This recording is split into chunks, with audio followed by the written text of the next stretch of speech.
오늘 우리에게 주신 하나님 말씀은 신약성경 요한복음 14장 16절에서 17절까지 말씀입니다.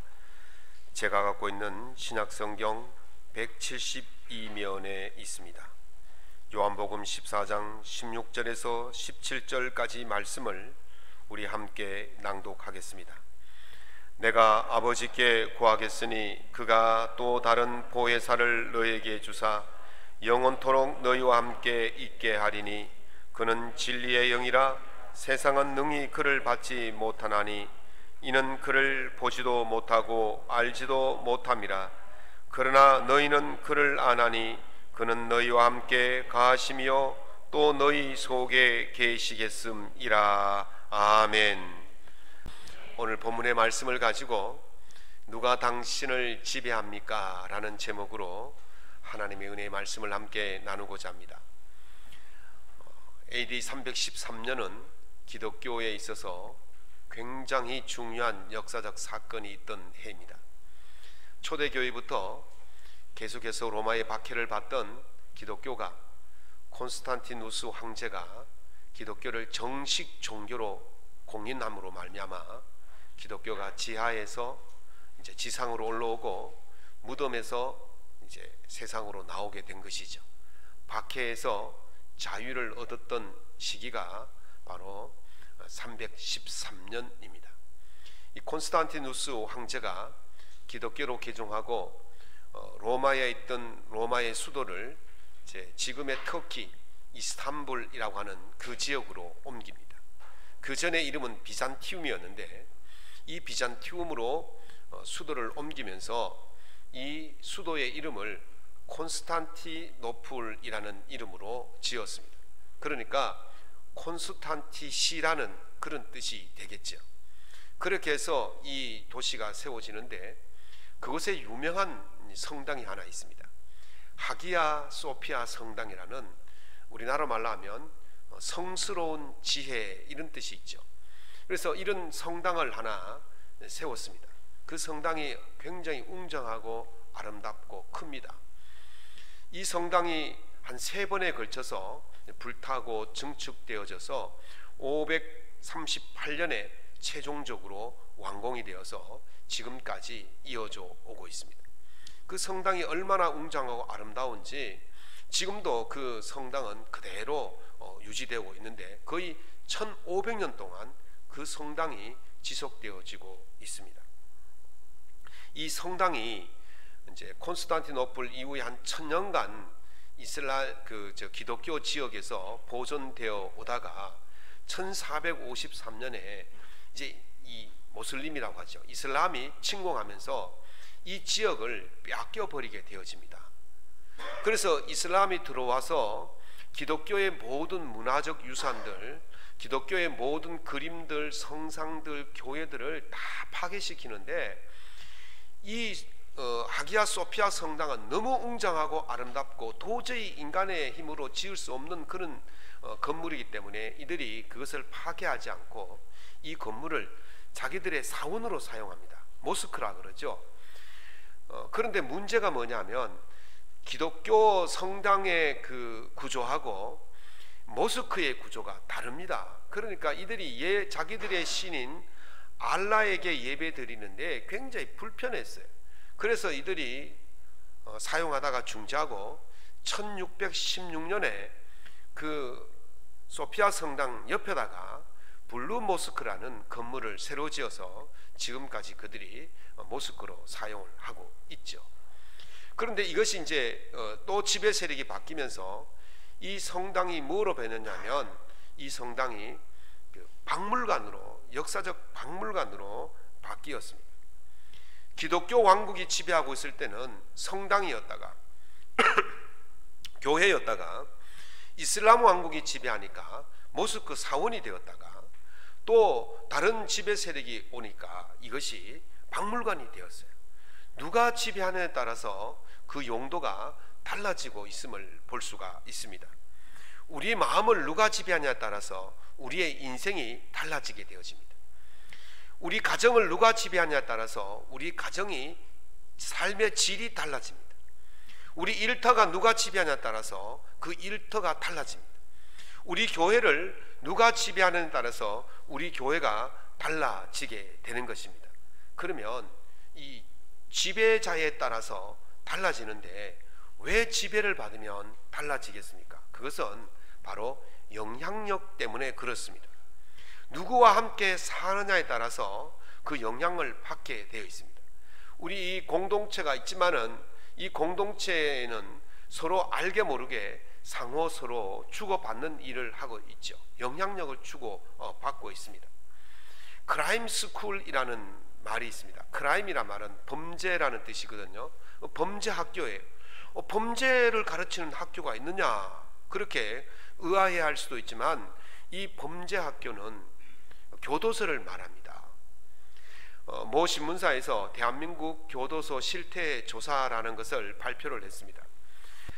대한민국의 교도소가 여러 개가 있지만은 그 교도소들 가운데 최신식도 있고 구시대 건물도 있겠죠. 그런데 문제는 뭐냐면 재소자에 비해서 이 교도소의 숫자가 너무 적다는 거예요. 교도소 수칙에 보면 재소자 1인당 1실을 주도록 되어 있습니다. 그런데 이 재소자들이 너무 많으니까 방이 모자라잖아요. 그래서 보통 한 방에 4명에서 5명 정도가 함께 기거를 합니다. 여러분들 몇 달 전에 나왔던 슬기로운 깜빵생활 보셨습니까? 참 재밌게 봤는데 그 안에 보면 한 5, 6명 정도가 한 방을 쓰고 있는 모습을 보는데, 그러면 생각해 보십시오. 재소자들이 한 방에 5, 6명 모여 있습니다. 뭐 심심하니까 무슨 이야기 하겠습니까? 자기의 경험담, 자기의 무용담을 이야기하지 않겠습니까? 그 무용담이란 것이 어떤 겁니까? 범죄했던 그 이야기들을 하는 거예요. 전과 1범하고 전과 10범이 앉아서 이야기하면 전과 10범이 전과 1범을 볼 때는 참 피덩이 같지 않겠습니까? 며칠 전에 어젠가 송혜 선생님이 나오는 그 프로를 잠깐 봤는데요. 그 대한민국 국민 MC 아닙니까? 전국 노래자랑 하면서는 그분이 한 100세 가까이 되셨어요. 그분이 이런 말씀하십니다. 한 70, 80 된 후배가 저 7순 잔치합니다, 8순 잔치합니다 하면서 초대장을 들고 오면 이렇게 말한대요. 야, 그게 무슨 7순 8순이냐? 돌잔치 한다 그래라. 돌잔치 한다. 100세 되신 분이 70세 되신 분을 벌쓸 때는 그거는 뭐 깐난나기 불과한 것이겠죠. 그래서 이 전과 10범이 전과 1범 오면 하는 짓이 참 어린아이 같고 참 이게 부족한 거예요. 그러니까 야, 그때는 이렇게 해야 돼, 그때는 저렇게 해야 돼, 그러면서 이 기술을 가르쳐 주는 거예요. 어떤 기술? 범죄의 기술을 가르쳐 주는 거예요. 그래서 그것이 범죄 학교가 된다는 거예요. 그곳에서 1년 동안 같이 먹고 자고 2년 동안 같이 먹고 자고 또는 더 오랜 시간 동안 같이 먹고 자면 그 영향력을 받게 되어 있는 거예요. 그래서 같이 누구와 사느냐가 굉장히 중요한 겁니다. 알게 모르게 그 영향을 받게 되어 있습니다. 하나님께서 이스라엘 백성들이 가나안 땅에 정착하기 직전에 이스라엘 백성들이 가나안 땅에 들어가 살 때 극도로 경계시킨 것이 뭐냐면 바로 이 가나안 민족들의 영향을 받지 않도록 하는 것이었습니다. 이스라엘 백성들이 가나안 땅에 정착하기도 전에 그 주변 근처에만 왔는데도 벌써 이스라엘 백성들 가운데 그 가나안 민족의 영향을 받아서 사고를 치는, 문제를 일으키는 사람들이 생겨나서 처벌을 하는 장면들이 곳곳에 나오고 있습니다. 들어가지도 않았어요. 정착하지도 않았어요. 그 주변부에 있는데 벌써 그런 영향을 받았다면 이들이 그곳에 들어가서 살 때 어떻게 했습니까? 당연히 영향을 받을 수밖에 없는 것입니다. 그래서 여호수아가 초기에 백성들을 모아놓고 가나안 땅에 들어가서 이렇게 말합니다. 만일 여호와를 섬기는 것이 너희 보기에 좋지 않거든 너희 조상이 강 저쪽에서 섬기던 신을 섬기든지 아니면 너희가 거주하는 그 땅의 아모리 족속의 신을 섬기든지 오늘 택해라.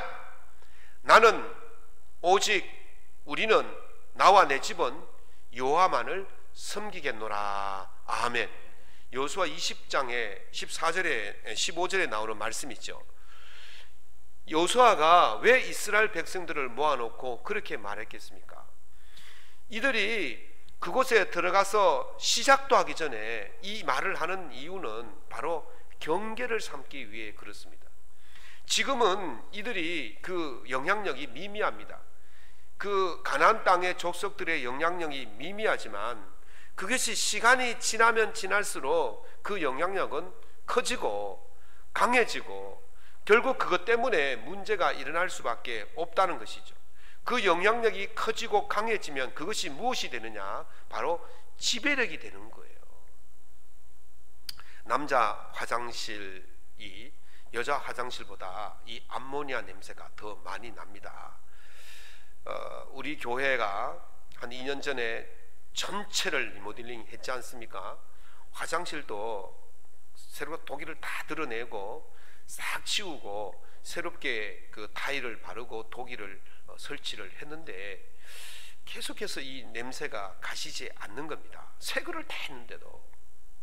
그래서 뭐 환풍기를 돌려보고 방향제를 뿌려봐도 그때뿐이었어요. 환풍기를 끄면 냄새가 나고 방향제 뿌리고 5분 있으면 냄새가 나고 도저히 이게 알 수가 없어서 뭐 변기에서 나나 싶어서 냄새 측정을 해보고 하수구 측정을 해보고 세면기 측정을 해봐도 또 벽면에 측정을 해봐도 그 냄새에 그 나는 장소가 없는 거예요. 그런데 이 냄새가 전체를 지배하고 있는 거예요.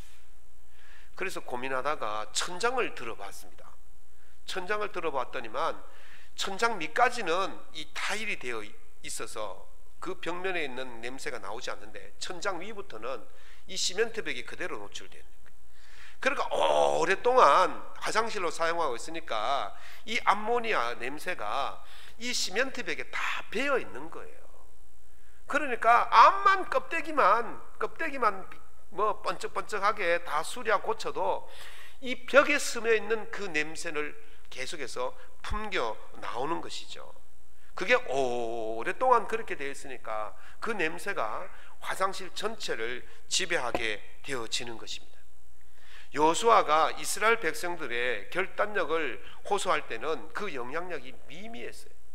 그런데 그것이 1년이 지나고 10년이 지나고 100년이 지나면서 어떤 일이 벌어집니까?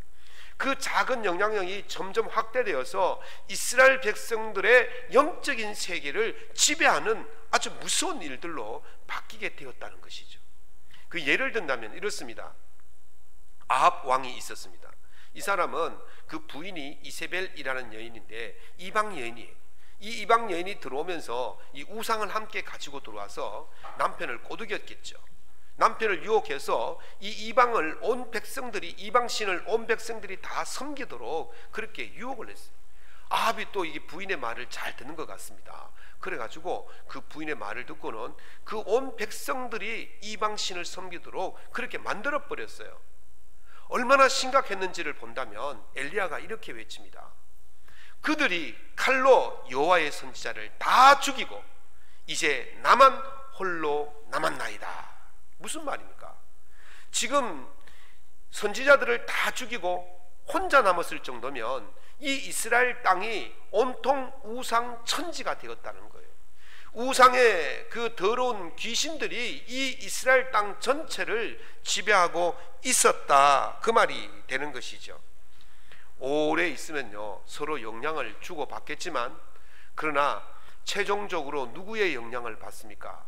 강한 쪽의 영향을 받습니다. 약한 것은 강한 쪽의 영향을 받고 강한 쪽은 약한 것을 지배할 수밖에 없는 것입니다.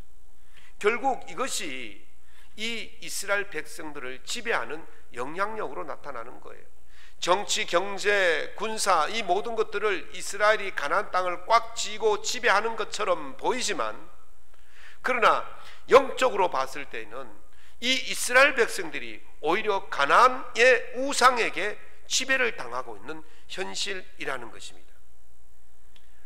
이스라엘의 최초의 성전은 예루살렘 성전입니다.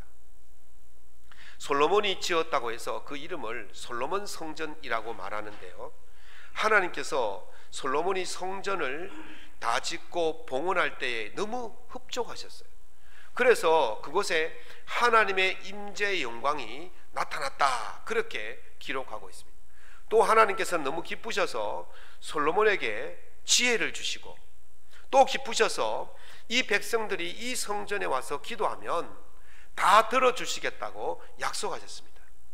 우리 교회가 기도하는 대로 다 응답받는 놀라운 성전이 될 수 있기를 예수 이름으로 축원합니다.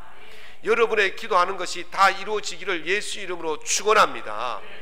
하나님께서 기뻐하시면 그렇게 하시는 거예요. 그런데 말이죠, 세월이 지나면서 어떻게 되었습니까? 하나님께서 기도를 들어주시고 하나님께서 복을 내려주시는 그 장소를 하나님이 떠나셨다 그랬어요. 에스겔서 10장과 11장에 보면 하나님이 떠나시는 장면이 나옵니다. 하나님께서 이 성전을, 예루살렘 성전을 떠나셔서 동쪽 산으로 가버리셨다 그래요. 왜 그렇습니까? 왜 그렇겠습니까? 왜 하나님이 성전을 떠났습니까? 하나님께서 그 성전을 떠나면 더 이상 그곳은 성전이 될 수가 없는 것이, 하나님께서 그 성전을 떠나면 더 이상 그곳이 기도가 응답될 수 없는 것이고, 더 이상 그곳이 복을 받을 수 없는 것이 되어버립니다. 하나님께서 왜 떠나시느냐? 에스겔서 8장에 보면 한 5가지를 이야기하고 있습니다. 첫 번째는 성전 뜰에 우상 제단을 세웠어요. 우상을 세워놓았단 말이죠. 두 번째는 성전 벽에 우상 그림을 그려놓았어요. 세 번째는 성전 안에 은밀한 방에서 이 제사장들이 그 우상에게 분향을 하고 있어요. 향을 피우고 말이죠, 막 분향을 하고 있어요. 네 번째는 이 여인들이 담무스라는 그 우상 신을 애곡하고 있었어요. 담무스는 그 당시에 그 지역의 풍요의 신이었습니다. 담무스가 여름에 죽고 가을에 부활해야만이 풍성한 결실을 맺는다는 그런 그들의 이야기가 있어요. 그래서 이제 담무스가 죽어서 사람들이 담무스를 위해서 애곡하면 담무스가 부활한다는 거죠. 그래서 풍성을 한 것을 준다는 것이죠. 그래서 이 여인들이 풍성을 기원하는 그런 제사를 담무스에게 그 성전 안에서 지내고 있었다는 거죠. 다섯 번째는 25명의 사람이 성전을 등지고 앉아서 떠오르는 태양을 향해서 숭배를 했단 말이죠. 태양신을 섬긴 거예요. 완전히 하나님을 등지고 사는 그런 이스라엘의 모습이 보여지고 있습니다. 성전이 누가 계시는 곳입니까? 하나님이 계시는 곳입니다. 그 하나님이 계시는 그곳에서 우상의 그림을 그리고 우상의 제단을 세우고 우상을 위해서 애곡하고 우상을 위해서 분향하고 하나님을 등지는 그런 행위가 그 속에서 난무하는데 어찌 하나님께서 그곳에 계실 수 있겠냐는 거죠. 그래서 하나님께서 그 성전을 떠나버린 것입니다. 하나님이 떠난 그 성전이 어떻게 됐습니까? 결국 BC 586년에 바벨론이 쳐들어와서 그 예루살렘 성과 예루살렘 성전을 완전히 파괴해버리고 이스라엘 백성들은 포로로 끌려가게 된 것이죠. 누구의 지배를 받느냐 따라서 완전히 달라지는 모습을 볼 수가 있는 것입니다. 우리는 누구의 지배를 받아야 하겠습니까? 중국 당나라 때에 유인성이라는 그 천재 문인이 있었습니다. 이 사람이 중앙 정치를 하는 관료였는데 이 정치적 그 모략에 휩쓸리면서 좌천되어서 저 지방에 아주 산골 오지에 이제 아주 하급 관료로 가게 되어집니다. 그런데 그곳에 가 있을 때 그가 거처하는 방이 정말 쪽방이었어요. 한 칸짜리 방이었어요. 아니 높은 관직에 있었고 고대 광실에 살다가 이런 초라한 쪽방에 들어가 살려니까 얼마나 서럽고 얼마나 억울하겠습니까? 원망할 뻔도 한데 이 사람이 그 방에다가 그 누실명이라는 시를 딱 써붙여 놨습니다. 누자는 누추할 누자예요. 실자는 집실자나 방실자잖아요. 그래서 누추한 집에 기록함, 명자는 기록할 명자거든요. 누추한 집에 가고 이런 뜻이 있어요. 그 내용이 이렇습니다. 산부제고요. 산부제고는 산이 비록 높지 않더라도 유선 칙령이라. 거기에 신선이 살면 명산이요. 수부재심이요. 물이 비록 깊지 않더라도 유룡 칙령이라. 거기에 용이 살면 그것이 바로 명수가 된다. 사실루시 유호 덕형이라. 비록 누추한 집이지만 나의 덕을 가득 차게 하리라. 비록 초라하고 누실이라도 그곳에 덕을 채우면 그것이 덕정이 되는 거예요. 덕이 있는 집이 되는 겁니다. 명산이, 높은 산이 명산이 아니에요. 깊은 물이 명수가 아니에요. 그곳에 누가 살고 누가 지배하느냐에 따라서 그곳이 명산이 되기도 하고 명수가 되는 것을 볼 수가 있습니다. 저는 신학대학 다닐 때 결혼을 했습니다. 학생이니까 결혼 비용은 고사하고 집을 구할 돈도 없었습니다. 그런데 다행히 제 아내가 지혜로워서 지참금을 많이 가져왔더라고요. 그래가지고 그것으로 방을 얻었는데 2층 옥탑방을 얻었습니다. 정말 말 그대로 장롱 하나, 냄비 하나, 숟가락 2개, 젓가락 2개, 밥그릇 2개로 신혼생활을 했습니다. 여름에는 뜨거워서 들어가지 못하고 겨울에는 추워서 들어가지 못하는 그런 옥탑방이었습니다. 저에게 한번 물어봐 주십시오. 그때 행복했냐고. 예, 저는 당당하게 말합니다. 행복했다고. 비록 저 푸른 초원 위에 그림 같은 집이 아니었지만은 사랑하는 님과 함께 사니까 행복한 거예요. 여기서 님은 제 아내 님이 아닙니다. 여기서 님은 우리 주님입니다. 비록 초라하지만은 사랑하는 우리 주님과 함께 사니까 그 주님이 우리 집의 주인이 되어 주시니까 그것이 행복한 거예요. 누추하지만은 그것이 행복한 거예요. 주님의 영광이 있고 주님의 사랑이 있고 주님의 은혜가 있으니까 그것이 누추한 곳이 아니라 광실이 되는 거예요. 고대 광실이 되는 거예요.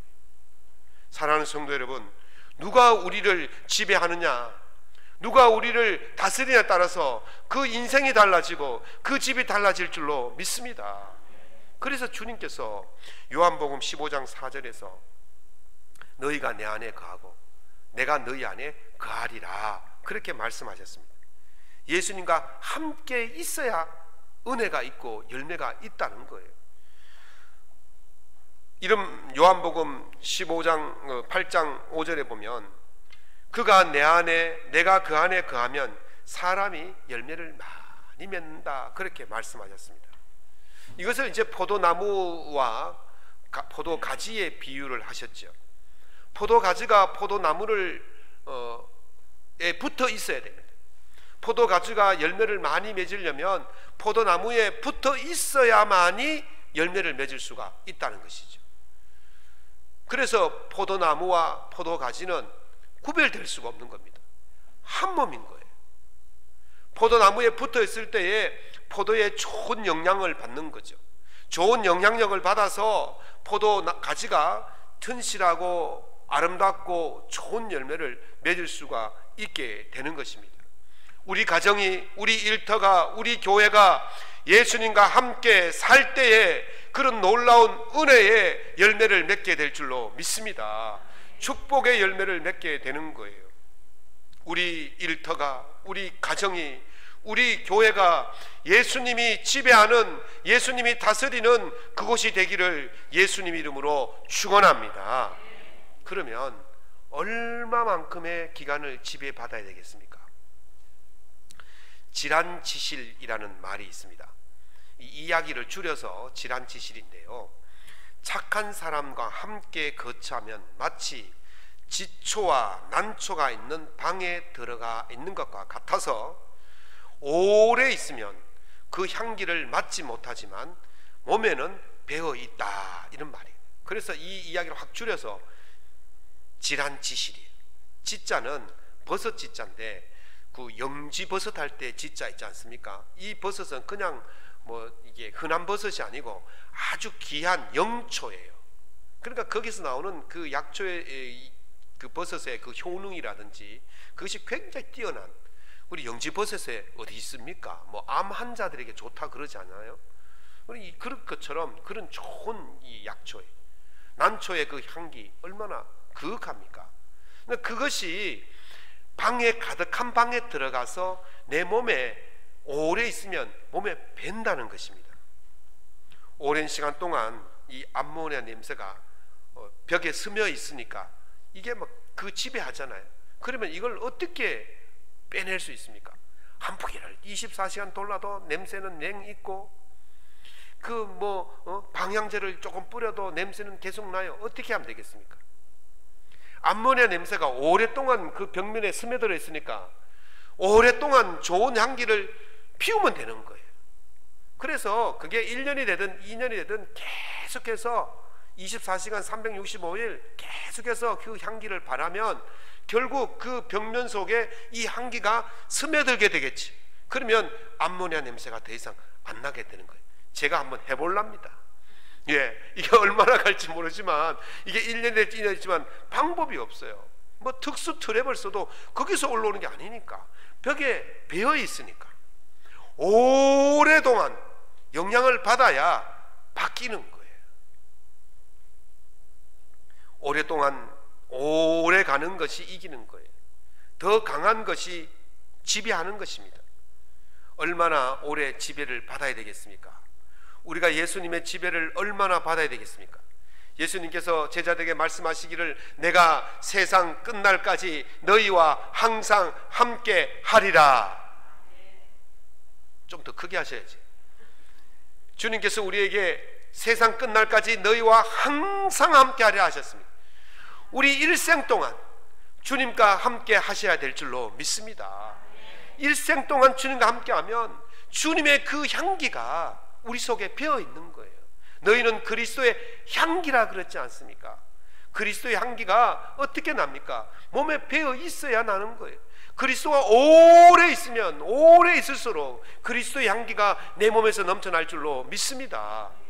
저는 우리 노장로님, 노권사님들을 이렇게 보면요, 참 그 몸에서 그리스도의 향기가 풀풀 품어 나오는 것을 보고 있습니다. 여러분들 믿습니까? 나와요. 왜? 평생을 예수 앞에서 기도하면서 예수의 말씀대로 살기 위해서 몸부림치고 그렇게 살아온 그 삶의 흔적이 그게 그렇게 나타나는 거예요. 그냥 오늘 믿었다고 예수의 향기가 팍 나타나는 게 아니에요. 1년 2년 조금 다녔다고 나타나는 게 아니에요. 오랫동안 예수의 지배를 받으면 그곳에서 예수의 향기가 자연스럽게 배어 나오게 되어 있는 것입니다. 그래서 이왕 시작했으면 죽을 때까지 예수 안에서 살아갈 수 있기를 축원합니다. 그런데 예수님께서 또 이렇게 말씀하셨어요. 오늘 14장 6절에 보니까 내가 아버지께 구하겠으니 그가 또 다른 보혜사를 너에게 주사 영원토록 너희와 함께 있게 하리니. 아멘. 이 영원토록이라는 말에 주목해야 됩니다. 우리가 예수와 함께 있는 것은 일생을 살아가는 요 한평생 요거 끝나는 게 아니라는 거죠. 영원토록, 죽음 이후에도 우리가 하나님과 함께 영원토록 산다는 거예요. 그 지배를 받고 산다는 거예요. 그게 바로 천국이에요. 예수의 지배를 받지 아니하면, 성령의 지배를 받지 아니하면, 하나님의 지배를 받지 아니하면 그건 천국이 아니에요. 그러니까 우리 하나님께서 우리와 영원토록 함께 하신다는 것은 우리가 영원토록 하나님의 나라에서 살아간다는 것입니다. 사랑하는 성도 여러분, 여러분의 그 모든 삶이 이 땅에서뿐만 아니라 하나님 나라에서의 삶도 영원토록 하나님의 지배를 받는 삶이 될 수 있기를 예수님 이름으로 축원합니다. 예수님의 지배를 받는 사람은 어제와 오늘이 똑같지 않습니다. 어제와 오늘이 다른 변화를 받습니다. 예수의 지배를 받지 않을 때와 예수의 지배를 받을 때는 반드시 다름이 있는 거죠. 변화가 있는 거예요. 플라톤이라는 철학자, 고대 철학자는 국가라는 책의 제7권의 교육에 대해서 말했습니다. 교육이란 것은 시력을 주는 것이 아니라 시각의 변화를 주는 것이다, 그렇게 말했습니다. 시력은 이미 있기 때문에 줄 필요가 없죠. 그런데 왜 시각을 주느냐? 사람들이 보통 보고 있는 것이 올바른 것 보고 올바른 방향을 보면 괜찮은데 뭐 잘못된 것 보고 잘못된 방향을 보고 그것이 옳다고 그것이 좋다고 그렇게 한다는 거죠. 가짜를 보고 참이라고 보는 거예요.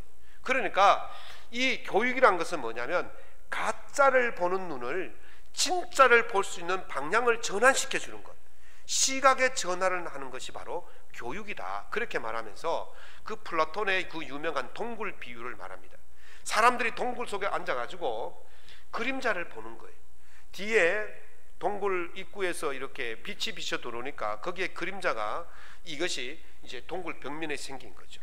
그러니까 그 그림자를 보고 진짜라고 좋아가지고 막 그러는 거예요. 그게 아니다. 진짜는 거기 있는 것이 아니고 진짜는 어디 있어요? 여기 있다. 그 진짜를 보려면 어떻게 됩니까? 시각을 돌려야 되는 거예요. 이게 교육이라는 것이죠. 신앙이 무엇이겠습니까? 신앙은 이제까지 예수의 지배를 받기 전에 잘못되어진 삶, 잘못 걸어간 그 길, 잘못 보고 있는 그것을 돌이켜서 예수의 실체, 진실을 보는 것이 바로 신앙이에요. 그래서 변화가 일어나는 겁니다. 가짜를 보고 살던 사람의 삶과 진짜를 보고 사는 사람의 삶은 다를 수밖에 없는 것입니다. 그래서 바뀌어지고 변화가 일어나는 것입니다. 예수님을 우리가 믿고 있는데 삶의 변화가 없다면 그 사람은 예수님을 믿지 않는 거예요. 예수님을 믿는 사람들의 삶의 변화는 어디로 변화입니까? 본래의 자리로 변화하는 거예요. 본래의 자리가 어디 있겠습니까? 본래의 자리는 예수 그리스도의 자리인 줄로 믿습니다.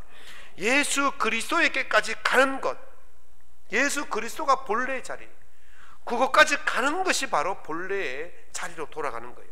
그래서 에베소서 4장 13절에 우리가 다 하나님의 아들을 믿는 것과 아는 일에 하나가 되어 온전한 사람을 이루어 그리스도의 장성한 분량에 충만한 데까지 이르르니 아멘. 우리가 예수를 안다, 예수를 믿는다, 그 말은 예수의 분량까지 올라가겠다는 거예요. 예수님의 그 모습을 닮아가는 거예요. 예수님의 그 행위를 따라하는 거예요. 그게 바로 우리가 변화된 삶을 사는 것입니다. 그 사람이 바로 예수님의 지배를 받는 사람이고 그 사람이 하나님과 영원토록 함께 살게 될 줄로 믿습니다. 물이 깊고 산이 깊어서 명산명수가 아니에요. 그 일을 하는 사람이, 그 사람이 명산명수 명품이 되는 것입니다. 사랑하는 성도 여러분, 여러분은요 그 일을 해야 돼요. 그 일이 무엇입니까? 예수님의 모습을 닮아가는 일입니다. 그러므로 그리스도인은 그리스도인의 모습을 가지고 살아야 돼요. 그리스도의 성질을 가지고 살아야 된다는 거죠. 산은 산의 성질이 있어서 산이 좋은 것이고 물은 물의 성질이 있어서 물이 좋은 거예요.